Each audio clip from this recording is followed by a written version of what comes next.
La primera pregunta que surge es, ¿qué es una serie de Fourier?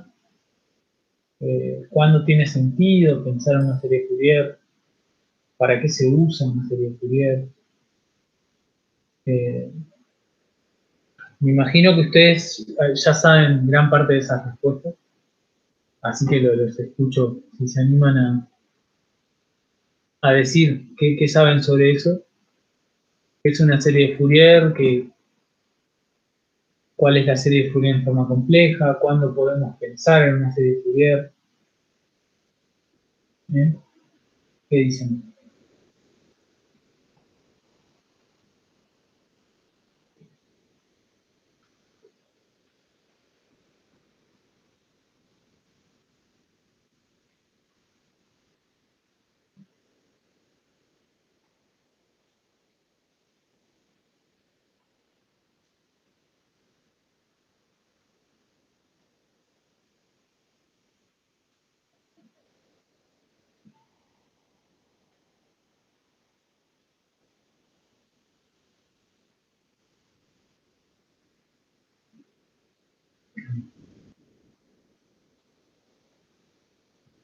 ¿Para qué tipo de funciones nosotros pensamos en la serie de Fourier?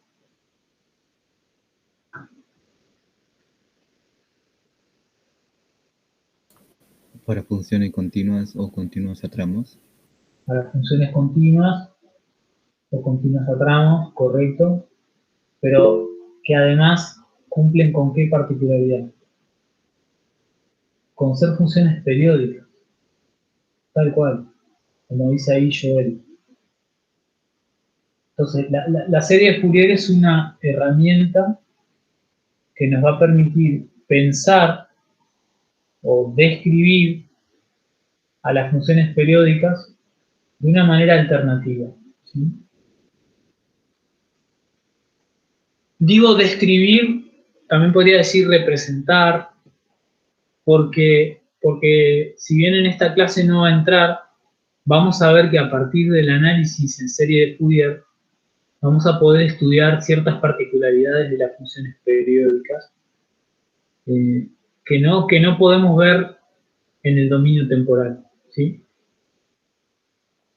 Justamente lo que podemos hacer a partir del análisis de Fourier es poder entender a las funciones periódicas desde el punto de vista frecuencial.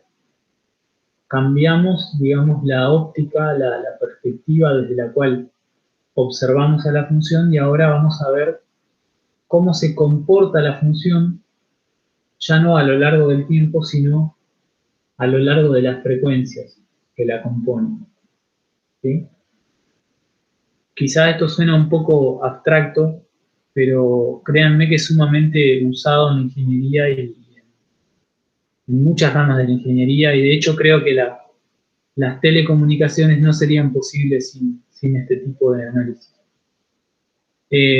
O por lo menos como son concebidas hoy en día, no creo que pudieran ser posibles.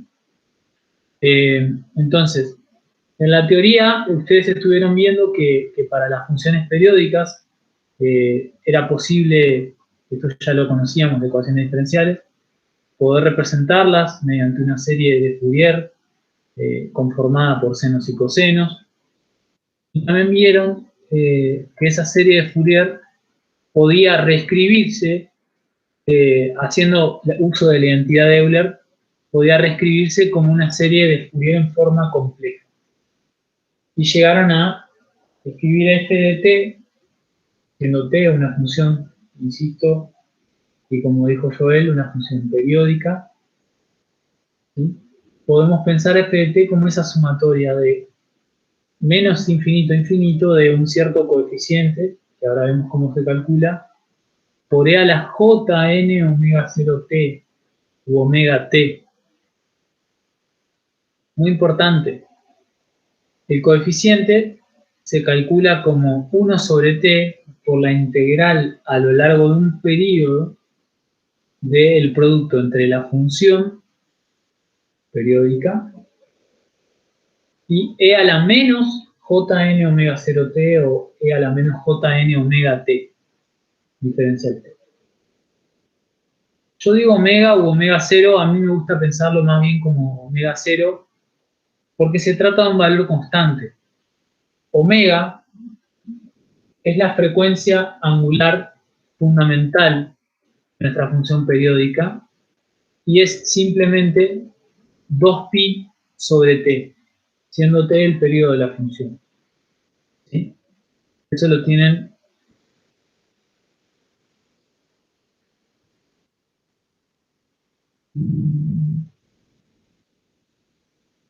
escrito aquí. Frecuencia circular fundamental o frecuencia angular fundamental, y es simplemente el recíproco del periodo, eso sería la frecuencia fundamental, 1 sobre t, multiplicado por 2pi. Eso me da la frecuencia circular fundamental o angular fundamental. ¿Sí? Pensándolo desde un punto de vista más bien físico, si t fuera el periodo de nuestra función en segundos, t mayúscula me refiero, 1 sobre t sería la frecuencia de nuestra función en hertz, y 2pi sobre t sería la frecuencia angular de nuestra función en radianes sobre segundo. ¿Sí? Normalmente vamos a ver que las frecuencias omega están dadas en radianes por segundo, o sobre segundo, mejor dicho, porque se trata de qué tantos radianes recorre la función en la unidad de tiempo de un segundo. Entonces,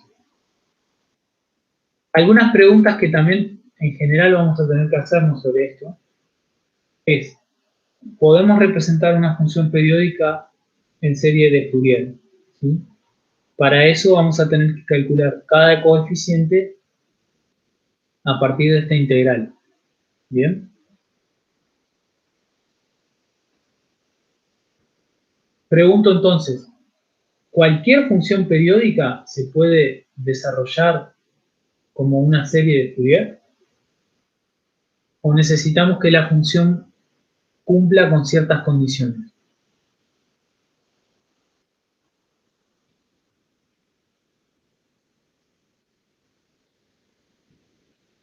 ¿Qué opinan sobre eso?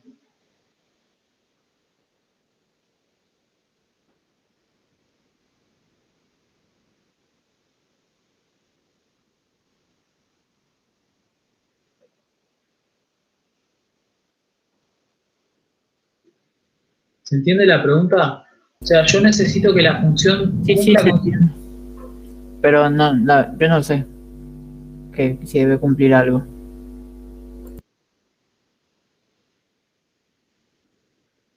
En la clase de teoría de ayer vieron las condiciones suficientes para poder representar una función en serie. ¿Sí? En particular, lo que ocurre cuando las funciones no cumplen estas condiciones es que no podemos garantizar que la descomposición que hacemos de la f en estos coeficientes, no podemos garantizar que el pasaje de f a un conjunto de C sub n nos devuelva, nos permita recuperar f luego de hacer la sumatoria. Dicho en otras palabras, necesitamos garantizar que esta sumatoria, siendo que cada coeficiente se calculó así, necesitamos garantizar que esta sumatoria nos permite recuperar f. Y eso no es algo que está dado, es algo que se construye. Es algo que se construye y tenemos que tener claro cuáles son las condiciones para que eso suceda. ¿Sí? Justamente esas condiciones son las que se conocen como las condiciones de Dirichlet, que son condiciones suficientes para que la serie converja a la función. En particular, la serie va a converger a la función exactamente en todos aquellos puntos donde la función es continua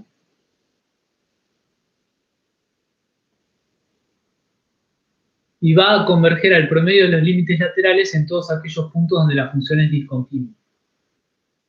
¿Sí?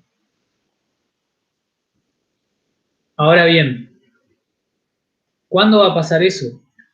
Cuando la función cumpla con estas condiciones que está acá arriba. ¿Sí?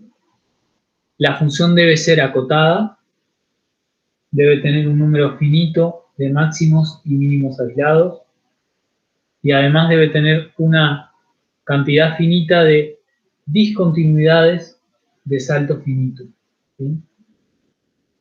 Ahí dice máximos y mínimos de discontinuidad finita, pero en realidad lo que debería decir es un número finito de saltos de discontinuidad finita.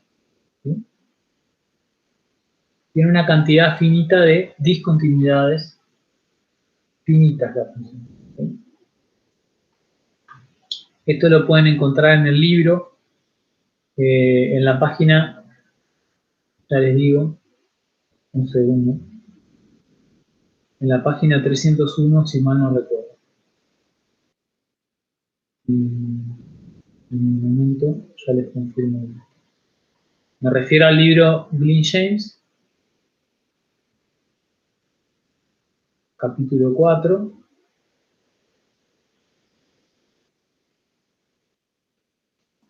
Profe, buenas tardes. Buenas. ¿Podría explicar después, de nuevo, a qué se refiere con un número finito de máximos y mínimos aislados?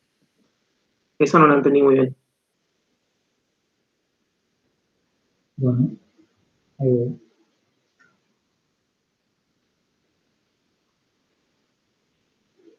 Exacto.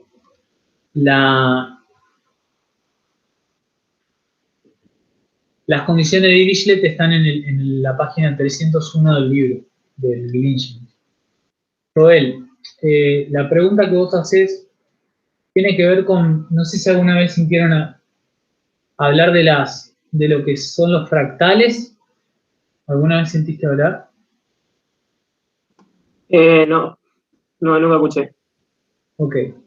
Pero bueno, puede pasar, por ejemplo, a ver, un segundo. Cinta.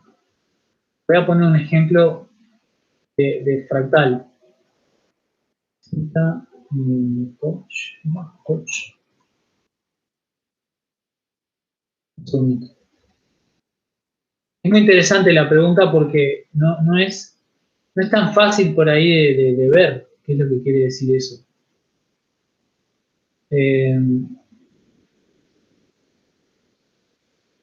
Tal vez este ejemplo no me sirve del todo, pero podría llegar a ser mío. Voy a copiar esta imagen, voy a pegar acá. Segundo. Si no te muestro, a ver, para.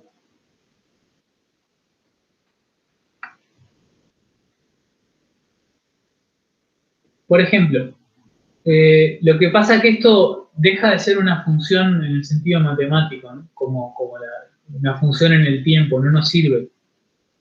Pero, por ejemplo, fíjate que esto es una función en dos dimensiones, ¿sí? Es una curva en dos dimensiones. Pero, por ejemplo, si lo mirases como una función, no tiene mucho sentido pensarlo como una función en el tiempo, pero a lo que voy es a esto, mirá. Fíjate que puede darse el caso con las señales de tipo fractal, que se llaman, que dentro de lo que podría llegar a ser un máximo, tienen a su vez otros picos. ¿No? Dentro de lo que podría llegar a ser un máximo, tienen otros picos. ¿Sí? Y a su vez dentro de ese tienen más de estos, y dentro de esos tienen más de eso, y así. Eso es lo que se conoce como una estructura de tipo fractal, y se caracterizan por lo que se conoce como autosimilaridad o autosimilitud. La forma que se observa es similar a sí misma a diferentes escalas. Entonces, si te fijas, tiene como una forma de tipo triangular acá arriba, una forma de tipo triangular acá abajo, y acá abajo tiene formas también de tipo triangular, pero más chiquitas, ¿sí? Y por ejemplo, este podría llegar a ser un modelo matemático de un copo de nieve, de la geometría de un copo de nieve, ¿sí? Me estoy yendo un poco por las ramas, pero lo que quiero decir con esto es lo siguiente. Hay funciones que en un intervalo finito podrían llegar a tener una cantidad infinita de máximos y mínimos locales.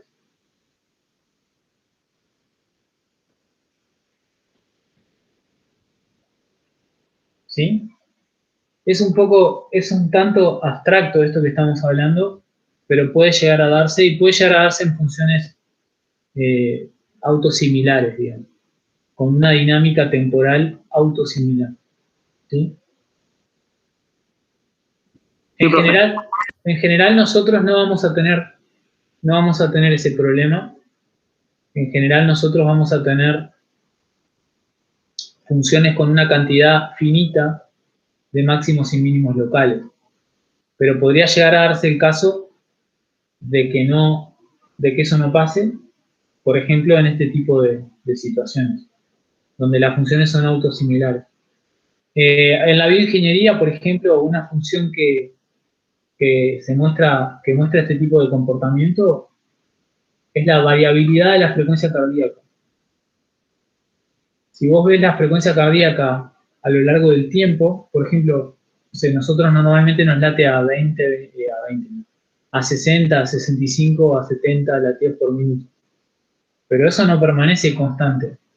Si uno graficara la variabilidad de la frecuencia cardíaca, en general se observan comportamientos de tipo fractal o autosimilar,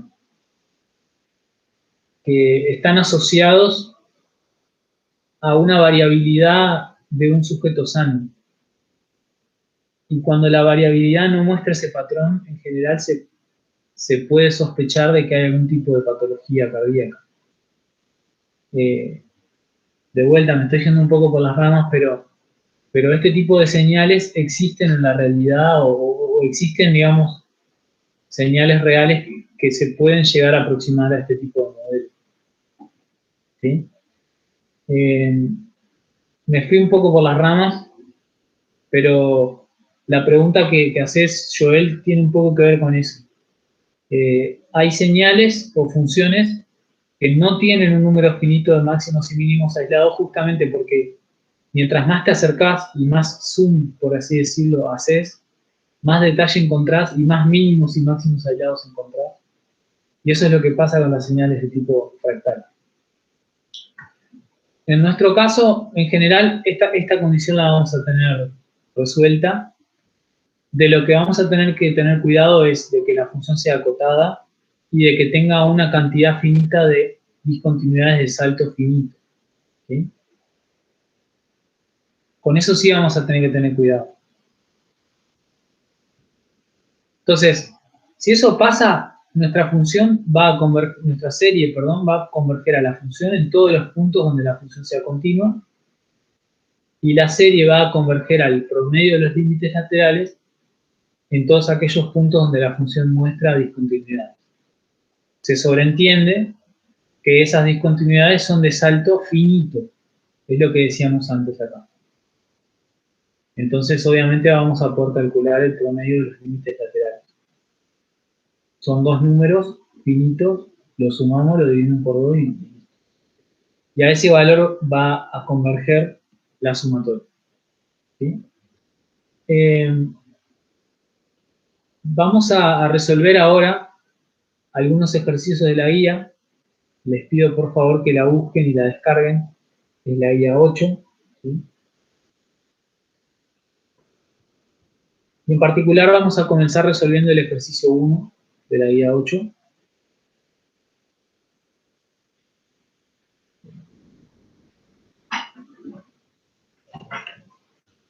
Que dice que tenemos que obtener la forma compleja de la serie Fourier de las siguientes formas de onda ilustradas en la figura. ¿Sí?